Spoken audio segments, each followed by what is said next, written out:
Business buyers pay too much and sellers don't get enough because they don't know how to value a business. Valueabusiness.com.au. You might only get one chance to get it right.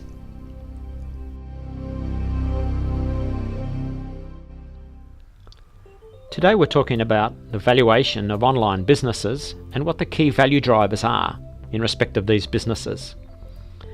We're talking about valuing businesses that do most of their business on the internet. Examples of online businesses are online shops, businesses that sell information solely online, and businesses whose customers deal with them only online. You can have hybrid businesses which have both online and offline presence. An example is a retail store with a physical presence that also has online trading for its customers. Valuing the online business is different from valuing another type of business. One of the major differences between online businesses and offline businesses has been the quality of the relationship between the customers and the business.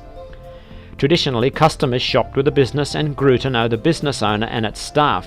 The relationship became all important.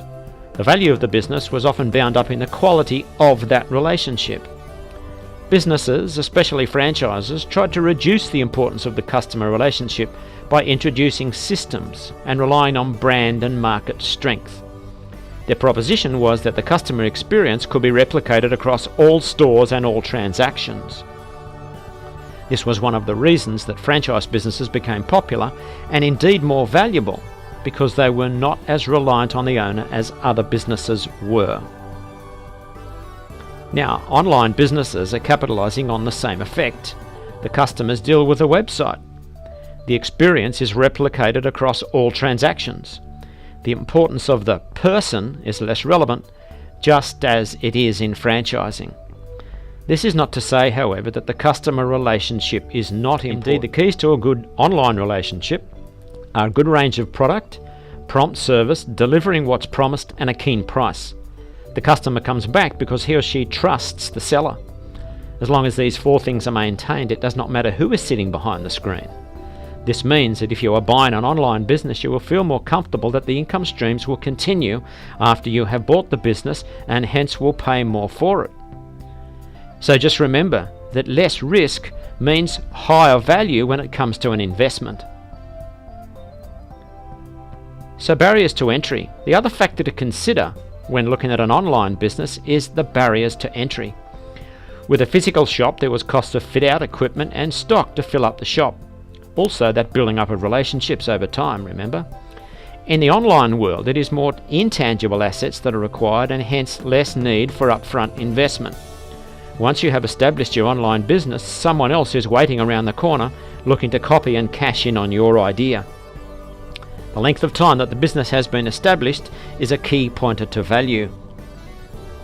So intellectual property.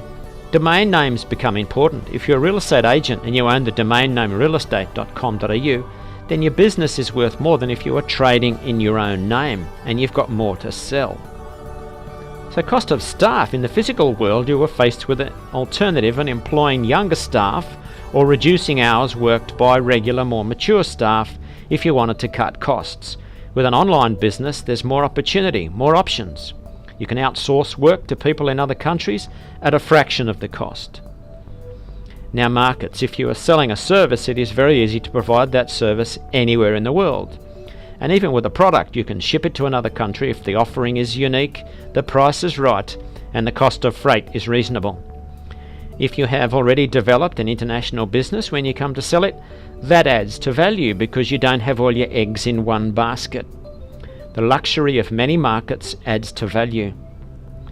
Now, we've looked at some of these matters in detail. Let's just look at a few in less detail. What about competition? How well your business is supported and how well your website is supported by other media. The amount of traffic you're getting to the site. How long the site has been established. How automated it is. How stickable it is. And finally, Google ranking. Let's have a look at those in more detail. So competition, you don't really want a business that has no competition or a site that has no competition, but nor do you want to be bidding on Google for keywords that are going to cost you $10 and $20 a hit. Traffic to the site can easily be counted And has the traffic been building over time? It's a bit like your sales figure. A good steady growth curve for traffic to the site is very appealing to a buyer. Now automation, it's a bit like systems in franchising. If you've got 100 people behind the scenes doing something, or an automated system, the automation is much better and much more transferable. How long has the site been established? Google likes sites that have been well and long established. How well is the website supported by other media like Facebook, Twitter, Pinterest, Google+, and YouTube?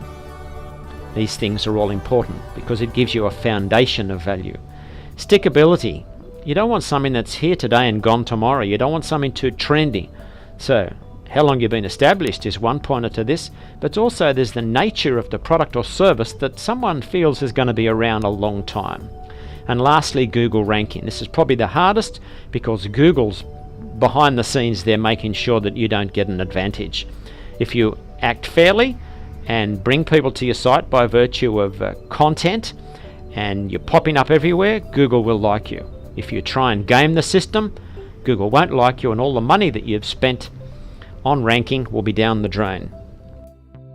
So, good luck in building a website of your dreams, but more importantly, a business that you'll be able to sell.